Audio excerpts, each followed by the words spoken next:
гэрэлтээ цуцлуулсан тохиолдолд ипотекийн зээлээ яах вэ? Хэн нь төлөх вэ гэдэг ийм асуултууд бол манад бас ирж байна. Тэгэхээр гэрлэгчд мань төрөнгийн асуудлаа харилцан тохиролцож эвийн журмаар шийдвэрлэж чадаагүй тохиолдолд шүүхийн журмаар бас шийдвэрлүүлдэг ийм одоо хууль эрх зүйн орчинтой улс байгаа.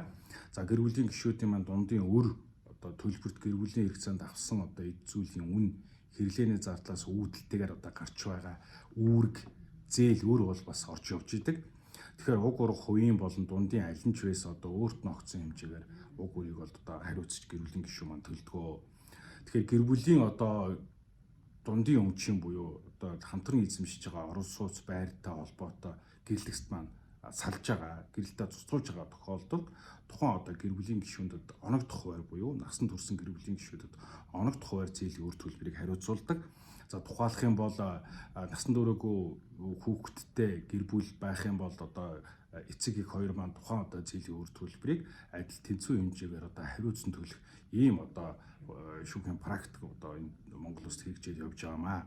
Тэгэхээр та бүхэн маань одоо энэ ипотекийн зээлтэй холбоотой зээл одоо ийм үүрэг болон гэрэл зүтгэхтэй холбоотойгоор энэ моргежийн зээлтэй холбоотой асуудлууд гарах юм бол ялангуяа мэргэжлийн хууль хөнгөлөгч нарт хандаж одоо шийдвэрлэх юм боломж нь бол байгаа шүү.